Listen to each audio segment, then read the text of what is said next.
get everything lined up, get yourself into a position where when you do take that leap and you leave that full-time paycheck, that you are able to hit the ground running.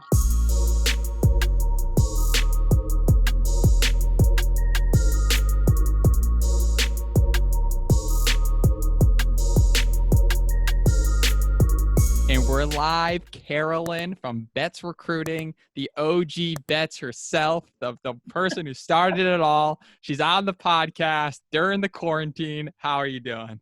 I'm great. Hanging in there. Social distancing is definitely the hardest part about this for me. But how about you? How are you doing? For me, it's not been bad. I'm kind of used to the online life world. Not having the gym sucks, but we've been getting used to it. I'm all about the cook life, so I enjoy cooking, but it is tough not having the people around you. Yeah, for sure. And you're all about going out to dinners and meeting people. You seem to be a very social person.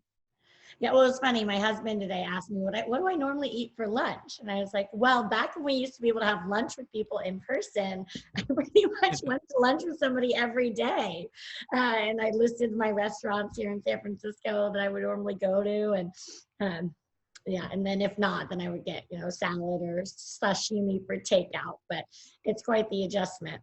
100%. But like we talked about yesterday on our call, every adjustment is going to have some ups and downs, but there's going to be a lot of ups that come out of this experience.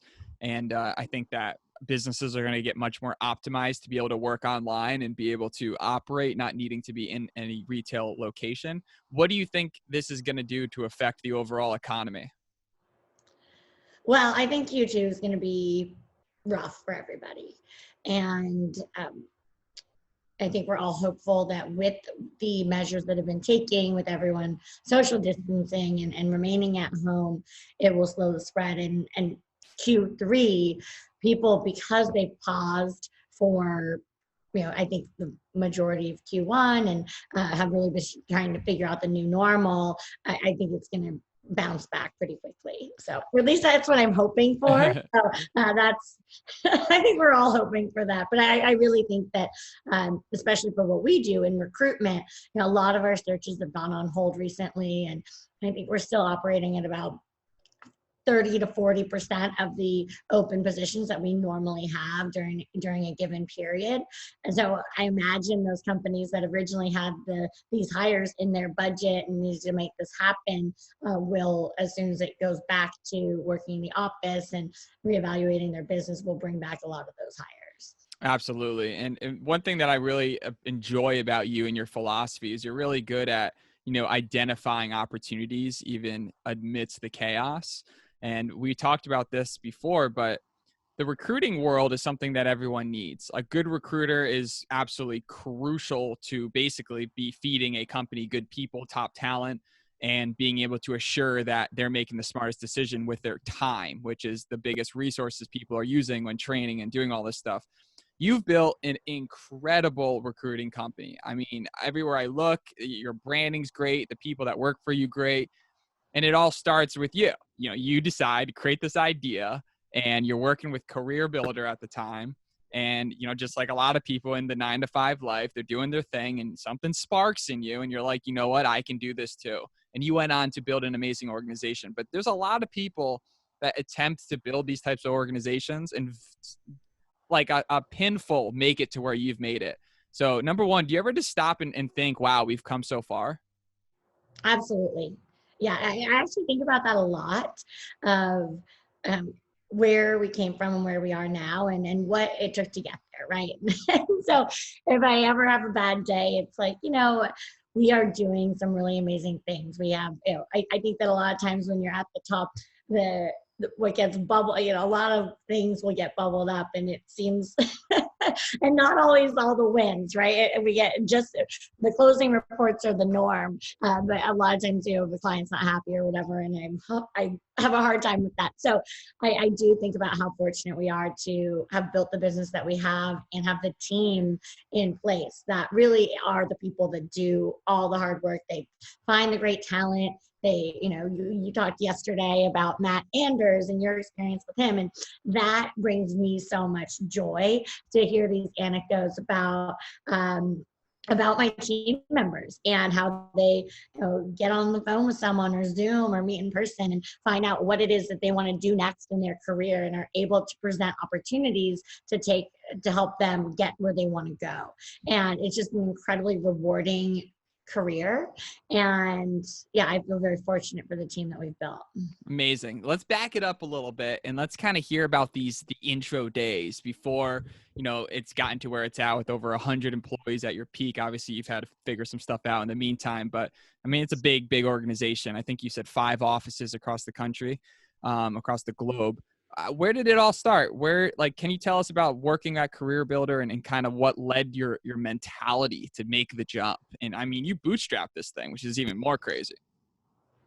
Yeah, yes, I know. Sometimes I think about, anyway, I love what we've built, and but it's definitely been fun bootstrapping and figuring. I think that with limited resources, you make much better decisions business-wise than when you have much larger ones. So that's a philosophy that I really live by. And but yeah, so fast forward before Career Builder, I worked at Andiamo Group. It was a boutique here in San Francisco. It still is. And I was a recruiter there for 4 years, and I loved it. I absolutely love recruiting. I love the job. I love the people I worked with. And at one point in '08, I left. I went to careerbuilder.com. I had an opportunity to go from being a recruiter and to enterprise sales. So it was quite a large jump, and selling into large Fortune 1,000 companies. And it was funny. I remember one day I walked into my boss's office and I asked him a few months in, what's procurement? And you don't know what you don't know. And I had never known that function even existed in a company. And I learned so much from all the people at Career Builder, and they're headquartered in Chicago, and I was in the Bay Area. But still now, whenever I go back to Chicago to visit our team there in our office, I'll meet up with some Career Builder people for lunch or drinks or whatever. But Career Builder had an awesome platform, technology, and however, I felt that a lot of what really makes recruiters valuable is the human side, and getting to know people, both the hiring people and the companies and their businesses in and out, and then also the talent side, and making those matches that are more, custom, as opposed to, tons and tons of people on a platform without a lot of information and random job postings. I would have clients that would post a job and they'd get like thousands of applicants for one job. And then, you have to spend all the time filtering through, which just is incredibly time consuming, and it's not, as you mentioned, time is your most important asset.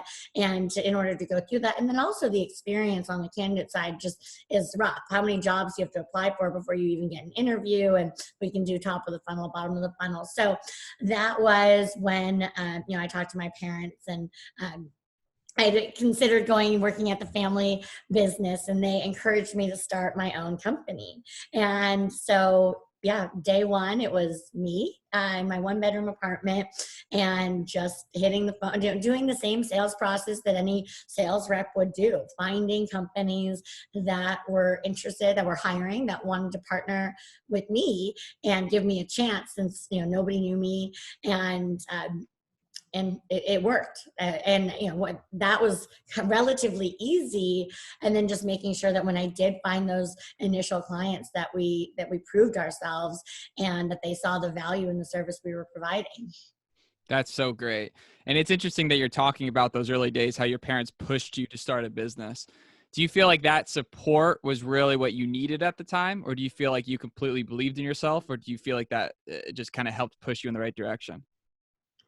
Yeah, I've always really believed in myself, and I've been an incredibly hard worker, and I've always made things happen for myself. So I think it was just that leap of faith of, hey, yeah, the additional encouragement to do it. And I'm glad they did. I think I mentioned this to you. I had like $10,000 in the bank. It wasn't, I was not going to last very long financially if this company didn't work out. So I had to make it happen. My parents were not about to, I would never have accepted money from them, and they were not about to give it to me in order to make it happen. So, but yeah, in this type of business, you can, if you work, it's all about really working hard and building genuine relationships, which has always been something that I've loved to do. Yeah. So I think it's fascinating that you're going into this bootstrap position, how the second you kind of get some, you start making some sales, you start getting some money in the bank, you're then reinvesting it and you're scaling. And to make that mental decision, like, wow, right now I am making a sizable amount of income. And you're like, you know what? No, we're going to keep scaling, keep reinvesting. And you've continued to do this to the point where you're able to provide these amazing systems that cost, millions of dollars that one day you could only dream about. What kind of goes to your thought process when, going through that whole idea of constantly reinvesting and constantly building up? I think it's just one of our values at Betts, and my personal values, is expect excellence. And so a lot of the investment came from the desire to be a better and better and better company. And those things cost money, right? So hiring costs money, having a better office costs money. And then, the world. So, it was interesting. I came from a technology company and I started a services company. And I realized a few years ago that really the best way to be the best recruitment type of business that you can be is that intersection of technology and people. And so we've really coined this term people tech, and where it's we have our people and we're working with people, but the technology platform is also very powerful to make things more efficient and to really showcase the talent that we're working with in a way that takes all of what they've done and puts it in a very flattering, tight, cohesive way, as opposed to a lot of hyperbole with like, this guy's awesome. And, some recruiter speak that comes out that is not as data driven as what we've done with Betts Connect. So that is really cool, because you're right. People want to build it up. They want to sell the person. They want the person to be the dream person. But the truth is they might just want it because they want it, not because it's the right fit. And that must be quite the skill set to be able to identify even people that work for your company that are able to not just think everything's a shiny object and really dive deep, so that when they do present a candidate, they know that they can put their full belief behind that person. Absolutely. Yeah, for sure. So one thing that's happening right now is people are getting laid off and the world's having a meltdown, and we're right on the cusp of the zombie apocalypse. And a lot of people are in a tough position. Some people got laid off. Some people are realizing that their financials are in a rough situation. They need to figure out something quickly.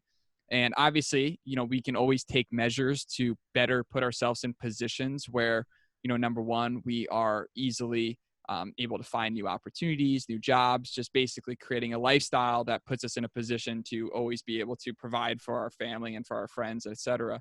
What advice would you recommend to somebody that they could be implementing in their life, things that you like to find in candidates? Because, you're the hardest worker at your company. You've been in the trenches the longest. What things do you like to see in a candidate that almost makes them recession proof, that can still get them to be hired for the few jobs that exist inside of a recession? Yeah, so we have a formula here internally at Betts where we look for three things. It's grit, coachability, and intelligence. And with those three things, and we have a bunch of questions, and don't ask me what they are because I can't remember what they are off the top of my head, but to vet all of these characteristics, or to vet these three characteristics. And this is really for our RC team, which is our bench, very similar to an SDR team in a traditional SaaS company. And it's on the candidate side. So they source talent, they go through the inbound, they're the initial front lines of Betts. And so we find that if they have that grit, that passion, that drive, that, you know, they're willing to break down barriers and overcome adversity, right? Like this right now in this environment, grittiness, I think, is really the most important characteristic that's going to keep, you know, separate those that make it through and that are still standing versus those that aren't. And so, and then obviously coachability, especially at that more junior level, it is important, right? And that desire, so another value within our company is continuous improvement, right? And so people that, you know, when they're being coached and they have the opportunity to grow, embrace that and like it, and they want to learn and they want to grow. So I think that between and passion, another one of our values, and not just make this about our values, but is love what you do. And so the people that come to work every day and truly enjoy the work that they're doing are also going to continue to push, even though it's tougher than it was 2 weeks ago. And it's just crazy to look at how much the world has changed, and, you know, especially here in the US over the last 2 weeks. And, you know, a lot of our team members have never been through a down. The majority have never been through a downturn or a recession, and it's all been, you know, up and to the right. And so those that really embody those characteristics of, you know, the grit, the excellence, the passion, loving what they do, and wanting to really grow. I mean, this is what I can't think of a better opportunity to grow professionally than working in this current environment. No, that right? 100%. And like, for example, getting yourself to separate yourself from one another is a tough thing. So a lot of people, when they go look for a job, they submit their resume through Career Builder, Monster, through one of these automated forms. Their resume goes into a stack of online resumes that the person hopefully is going to see. But I feel like that's not the play. I feel like a lot of the times you got to separate yourself somehow. Maybe it's reaching out on LinkedIn, taking the initiative to show that you really want it. What are some tips that you could recommend for somebody to separate themselves in terms of getting in front of the right person that has the power to accept their job application? Well, obviously I'm biased, but working with a recruiter, you know, we have the relationships. They've hired us to vet people and present only the best ones. And so they know, our clients know that we go through, and it's very much a sniper approach where we're looking for specific characteristics for specific clients and making introductions that are in line with what our client is looking for, just like a regular dating matchmaking service, right? And so outside of working with a recruiter, if you just wanted to go at it on your own, I think that doing your research is really, and doing your research is very important no matter what, right? So, you know, if Betts introduces you or you apply directly to a company, I do not recommend applying directly to any company ever. So because you go into a black hole. And so if you're not going to work through a recruiter, I would recommend finding people, doing your research of which companies are the most exciting to you based on what you're looking for next, and finding people that work there or that know people that work there, and making that person-to-person connection as opposed to applying online.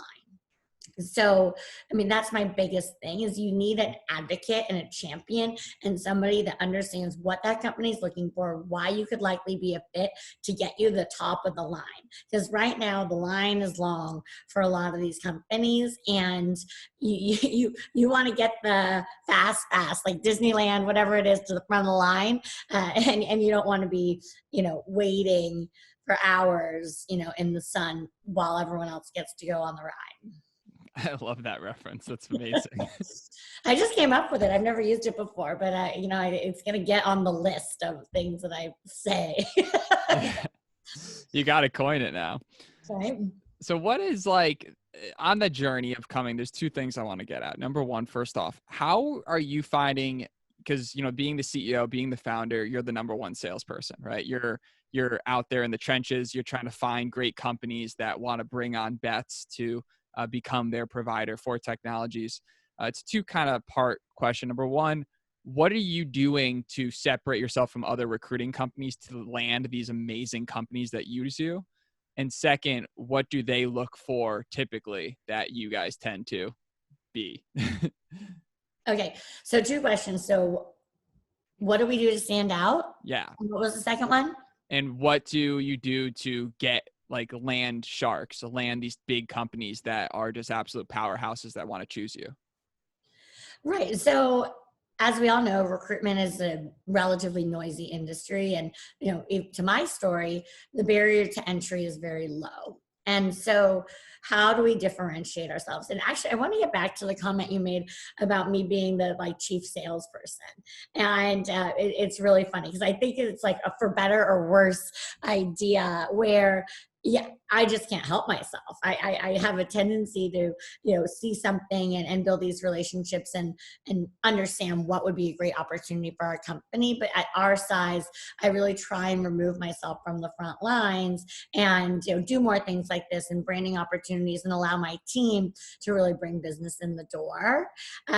So I just wanted to say that because I think sometimes as a salesperson turned CEO, you can get in your own way if you don't get out of other people's way. And but how do we differentiate ourselves in the market? It's very much the service that we provide and really understanding the companies and any company can say this, right? But I think that what it comes down to for us is investing the time in our clients to truly understand what the difference between X and Y company is and who to introduce to who and why is that company a good fit for this person, because there's resume feeders out there's all kinds of recruiters that post jobs online, sift through the applicants and maybe don't even, and just I've seen these things online of like start your own recruiting company and it's so easy to make 6 figures and maybe, I don't know, I never really thought about it that way. However, what is your differentiation? And in recruitment and in any people industry, it really comes down to doing what you say you're going to do, your say-do ratio, and it being as close to 100% as possible. And really truly understanding and caring. And even if it means not closing the deal, right? And, I call you about an opportunity and okay, hey, and what are you looking for? Well, I want this, this, and this. Okay, interesting. The company I thought I was going to tell you about is not that. It's this and this. So I don't think it's the right fit. However, now that I know what you're looking for, I'll call you, and just being really open with people about having their best interests at heart and the company and the talent that's out there. So I think that that's how we really differentiate ourselves. I wish I had a more tangible thing, but it really comes down to values and how you train your team and how, the sale does not come first, the relationship comes first, and having that be, at the forefront of your culture.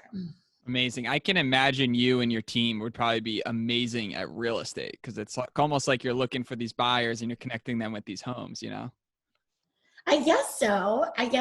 But with the home, what I think is the most interesting about recruiting is you have people on both sides. And so the matchmaking of the personalities and the nuances that it has, where your product is people and your clients are people, has an interesting, which is very different. There's nothing other than dating. There's nothing else that really is both ends, people to people. So you said, I think you said it without your say to do ratio. Is that what you said? Yes, they do. I love that. So that's basically saying what you say you're going to do and actually do, how much times that actually comes true. Exactly. And I don't know anyone, I mean, myself included, obviously, that has 100%, right? Where it's, 1-to-1.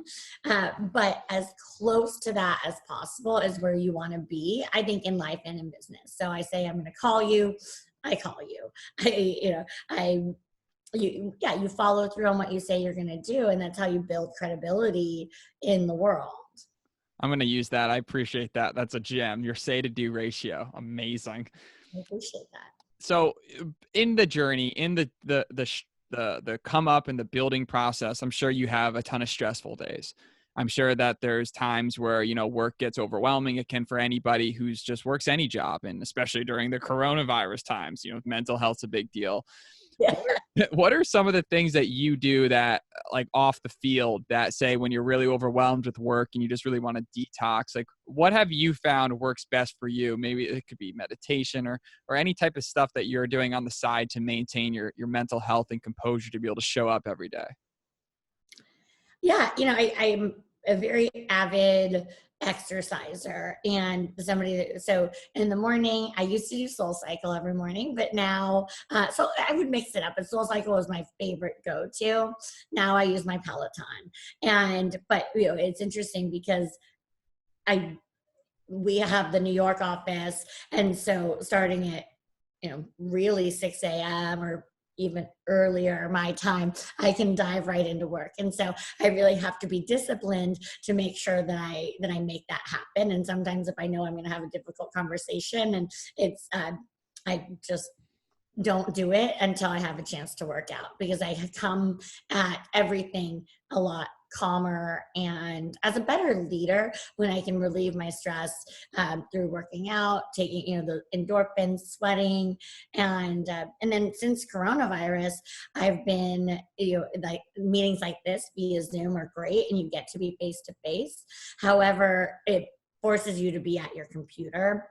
And so I've also been mixing in a lot of phone calls. And if I don't have scheduled meetings and I want to reach out to people, instead of just, Zooming or texting or being on Slack, I get outside, I put on my headphones, I grab my phone, and I just walk and, just get fresh air, because it's very stifling to be inside. And so I just so start the day with a workout, generally Peloton, and then get outside and walk as much as possible.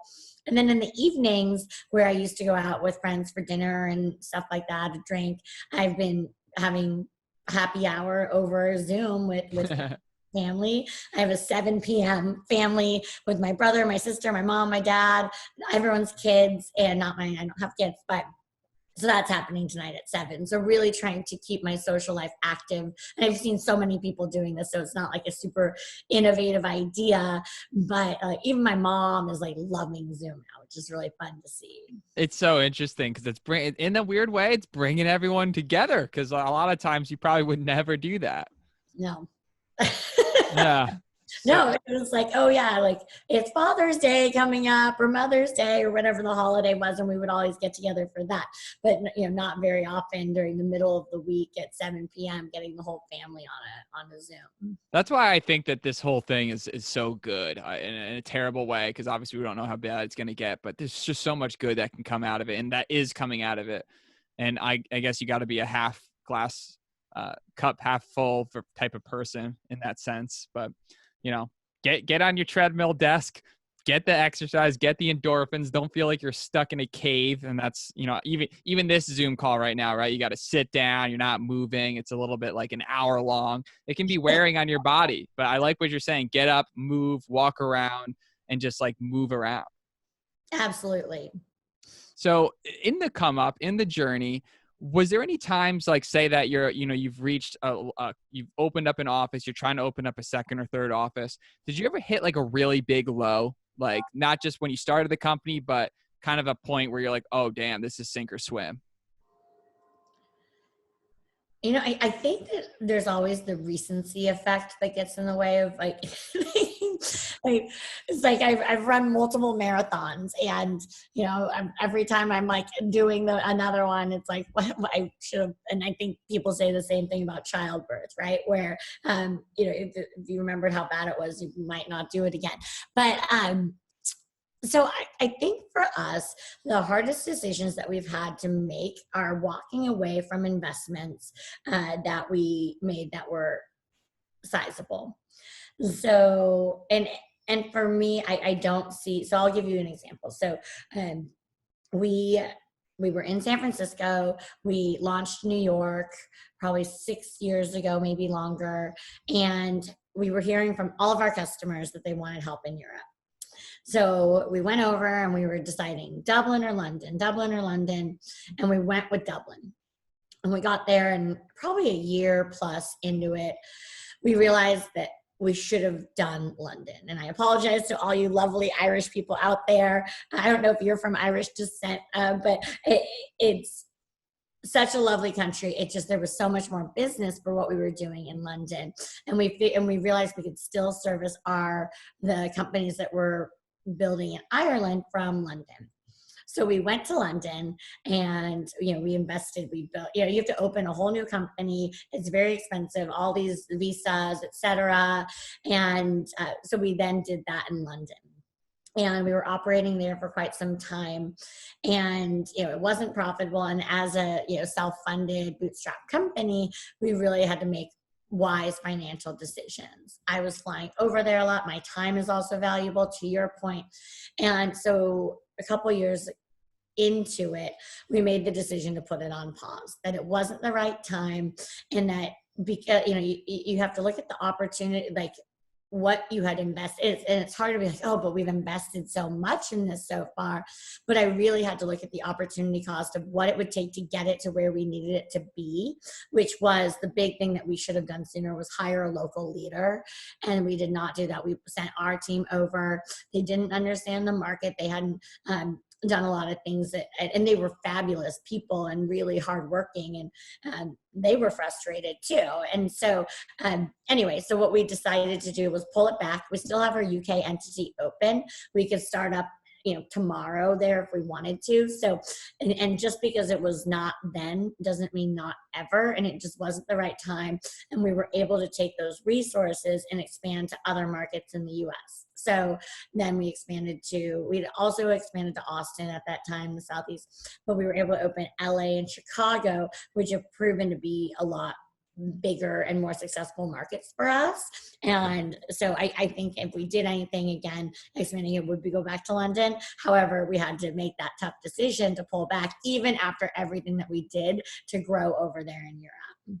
Yeah, that's great. Thank you for breaking that down. I mean, you're in a critical position. You have a finite amount of resources and you got to spend them wisely. And those little decisions can just cause such a heartache to not just your bank, but to your brain, just trying to make moves and expand. So bravo for making the decision. But now you've been through the experience, so you know what to do now. Absolutely.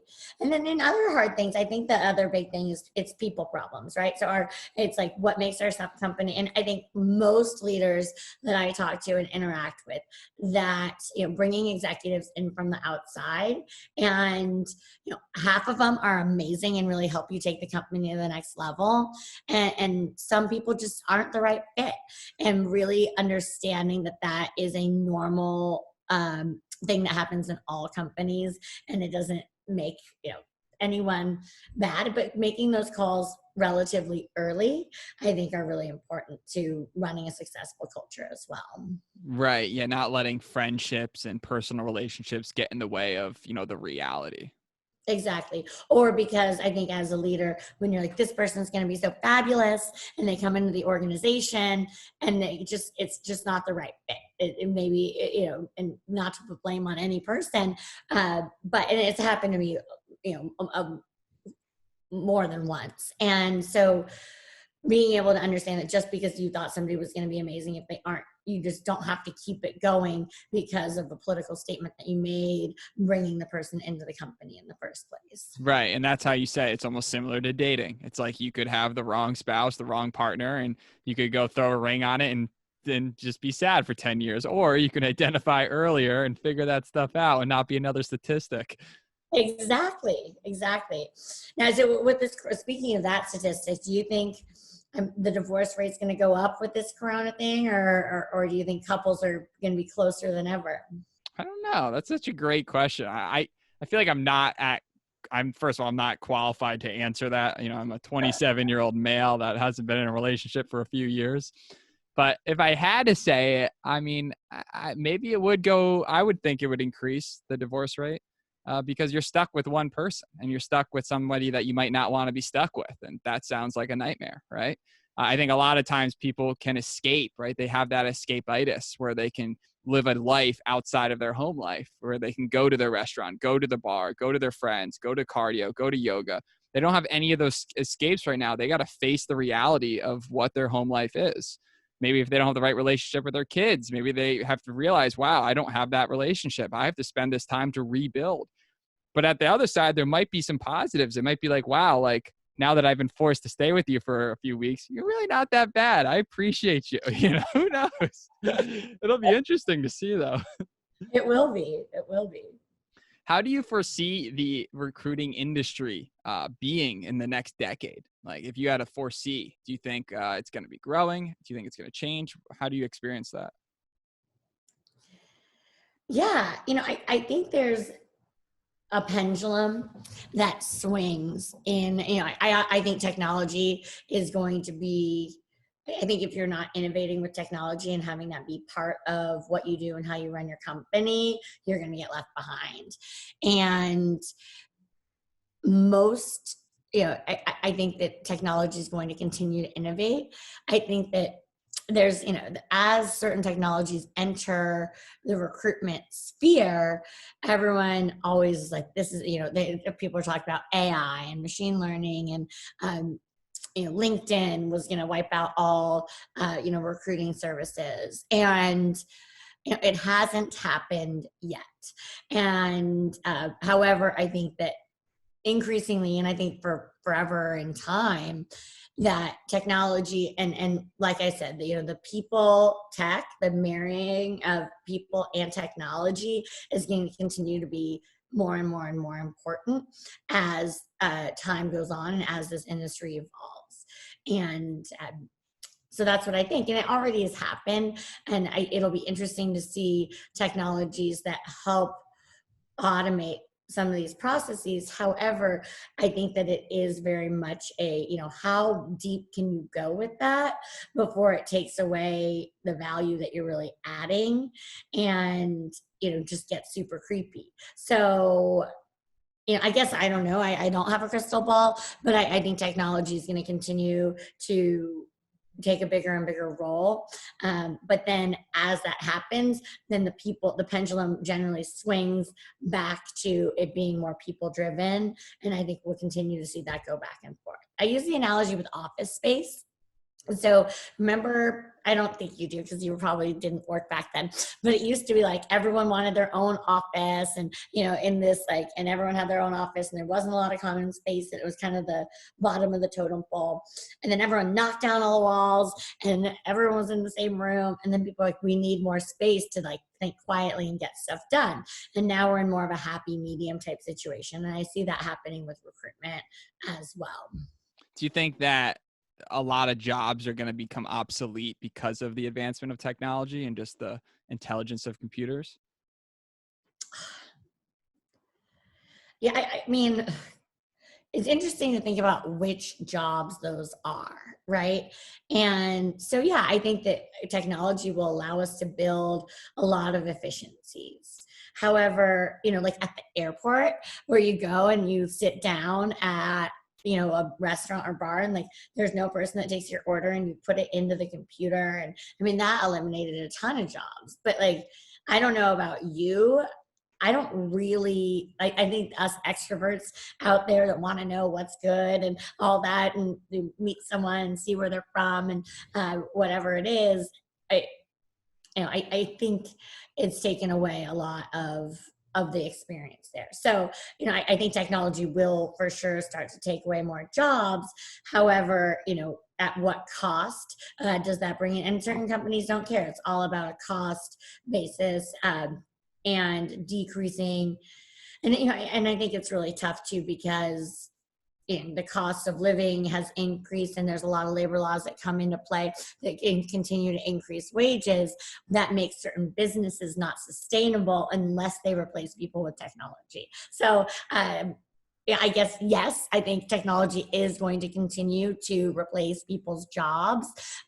However, I don't think that technology can ever fully replace people. And just like that, the AI heard us and made us remember that people are the most important commodity. So we still got a few more years, people. So just chill out. So funny.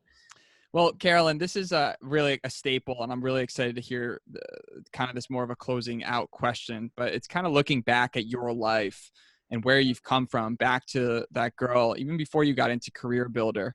if you could go back in time and talk to, who you were back then, maybe at 21, 22, and you could have said something to yourself, maybe one, two, or three things that could have saved you a ton of time, money, heartache, headache, and just a bunch of bruises and maybe a few tattoos.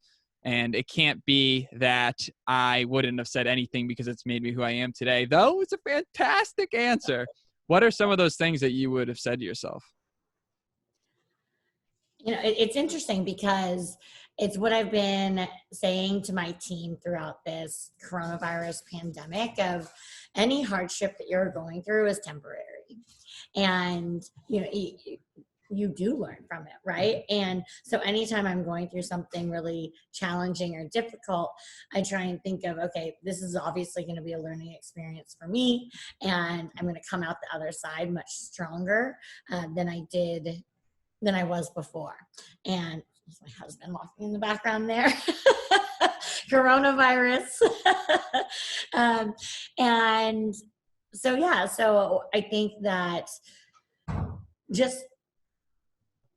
I think it's very easy to sometimes, especially in sales or running a company, to think, oh, wow, this is really hard. And, I think that most people in a lot of the things that they end up getting a lot out of. You learn a lot more from the hard times than you do from when things are really easy. I'll tell you that much. Yeah. So basically you would just let yourself know that stay true, understand the plan, just keep pushing through. It'll all get better. We're learning something along those lines. Absolutely. Yes, exactly. Perseverance. I love that. And what about that person that's right on the cusp of jumping into that business? Like you're working at Career Builder and you made the decision mentally to go independent, to go off on your own and to step into the unknown, jump off the ledge per se, and really kind of, see what happens. What would you say to that person that wants to do it? They're just right on the edge of making the decision to give it a shot. Well, I think they should do it, right? And I think just make sure that they're in a position where they have the resources to make it happen. And there's never the right time, right? It never seems like the exact right time. And I think right now, a lot of people might be in a situation where they were laid off from a job or, looking at the world around them thinking, this is crazy. And so, yeah, if you're somebody listening to this, I would say, go for it. You have nothing to lose. You can always go back to that career that you had before you started your own thing. Or you could do like what you do, of having your own business and also working, full-time at another company. And that's what I did at Career Builder. Sorry guys, from 10 plus years ago, but I got all the ducks in a row while I was still employed, and definitely not necessarily during business hours, but get everything lined up, get yourself into a position where when you do take that leap and you leave that full-time paycheck, that you are able to hit the ground running. I love that. That's really great. And I like that you mentioned the side hustle deal. And that's the truth. It's great to have passions and hobbies that drive you. And obviously, we'd all love to live in a perfect world where our 9 to 5 fills every passion in our role. We meet our dream husband or wife sitting in the cubicle next to us. We get the dog together. The dog's great. But the world doesn't happen like that. And people change as times change, which is why there's turnover, which is why your business exists. And you guys are doing such a great job. It's amazing how far you've come. And, we talked afterwards. You have a big vision of where you guys want to take Betts. Yeah, well, thank you. And good luck at Safegraph. I know you're going to crush it over there. So if people want to learn more about you, how can people follow you? How can people see the journey of Betts? Oh, how do they follow? Well, on LinkedIn, you just request me. I will accept. We accept people that reach out. And I'm betsrecruiting.com. I'm most active on LinkedIn in terms of social media stuff. So that's a great place to check out what we're up to. And you can follow Betts Recruiting too. We have a lot of interesting stuff that we're putting out there about all different kinds of stuff in the business world. Your connection, like the number of connections you have LinkedIn must just be vast. Yes, I think, yes, I'm old and I've been in recruiting for a long time, so I've built up quite the network. So, anyway, well, thank you for having me. This was super fun. I know you're so busy. I appreciate you and looking forward to following the journey. Awesome. Thank you. Thank you for listening to another episode of Len Jones Party of Two. If you enjoyed it, please leave us a review and subscribe to stay up to date on our new episodes. And remember, hope is not a strategy. Keep making moves. Till next time, peace.